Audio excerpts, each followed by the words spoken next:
یہ سوال تھا کہ میں مطلب دوسری شادی کے لیے پہلی بیوی سے اجازت لینا ضروری ہے؟ دوسری شادی کے لیے اجازت لینی ضروری ہے یا نہیں، میں علامہ صاحب سے پوچھنا چاہوں گا. بسم اللہ الرحمن الرحیم. سوال تو بڑا خطرناک ہے جواب آپ نے دیا، لیکن جواب وہی ہونا چاہیے جو اللہ کو پسند ہے اور اللہ نے دیا ہے. بے شک، بالکل. قرآن کریم میں اللہ تبارک و تعالیٰ نے دوسری نہیں تیسری اور چوتھی شادی کی بھی اجازت دی ہے. وہاں بھائی آپ کی آواز سیٹ پر آ رہی ہے. لیکن یہ شرط رکھی ہے کہ شوہر ان تمام بیویوں میں عدل اور انصاف کے تقاضوں کو پورا کر سکے. جی. شوہر کو اللہ تبارک و تعالیٰ نے ولی بنایا ہے. ظاہر ہے اس میں شوہر کی خلقت اور عورت کی جنس کے اندر جو مختلف خصوصیات ہیں ان کو سامنے رکھ کر دونوں کے احکام اللہ تبارک و تعالیٰ نے معین کیے ہوئے ہیں. ہم جب دیکھتے ہیں تو ہو سکتا ہے ہم اپنے کلچر کی وجہ سے، جذباتیت کی وجہ سے، اپنی چھوٹے چھوٹے اپنے مفادات کی وجہ سے فیصلے کریں کہ یہ ہمارے لیے ٹھیک ہے یا یہ نہیں ہے. لیکن جب اللہ فیصلہ کرتا ہے تو بنی نوع بشر کی اس تقدیر کو دیکھتا ہے اور ان کے مفاد کو دیکھتا ہے.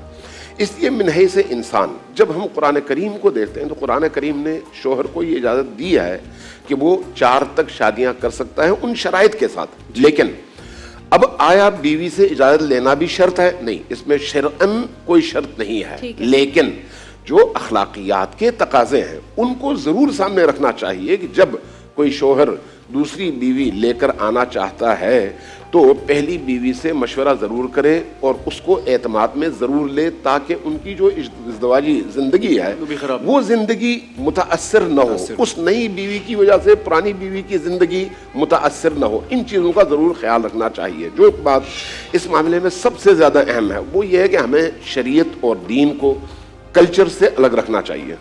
کلچر ہماری اپنے انتخاب کا نام ہے. ہم ہندوانہ کلچر میں پلے بڑے ہیں، لہٰذا ہمارے بہت سارے مذہبی رسوم میں بھی ہندوؤں کا رنگ نظر آتا ہے، حتیٰ شادیوں میں نظر آتا ہے. ان کے ہاں دوسری شادی گویا اس عورت کے لیے موت کا سبب ہے. شوہر مر جائے تو اس عورت کو دوسری شادی کرنی ہی نہیں چاہیے، جبکہ اس چیز کو شریعت نے کبھی بھی پسند نہیں کیا. لہٰذا جو چیزیں آپ کو اپنے ہندوانہ کلچر میں نظر آتی ہیں ان سے اپنے آپ کو نکال لیں.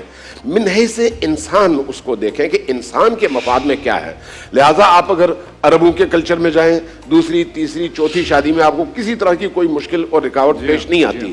افریقہ میں چلے جائیں وہاں پر پیش نہیں آتی. یورپ میں چلے جائیں انہوں نے اپنا ایک کلچر بنایا ہوا ہے اور اس کلچر کے اندر رہتے ہوئے ایک آدمی کیا کیا کر رہا ہوتا ہے لوگوں کو اعتراض نہیں ہوتا. یہاں پر اب مشکل یہ ہے کہ شادیوں کو مشکل، نکاح کو مشکل اور فتنہ و فساد اور فحشا کو آسان بنانے کی وجہ سے عورتیں اس بات پر تو راضی ہوتی ہیں کہ شوہر مختلف جگہوں میں منہ مارتا پھرے، لیکن اس بات پر راضی نہیں ہوتی ہیں کہ دوسری بیوی آئے اور شرعی تقاضوں کے مطابق آئے.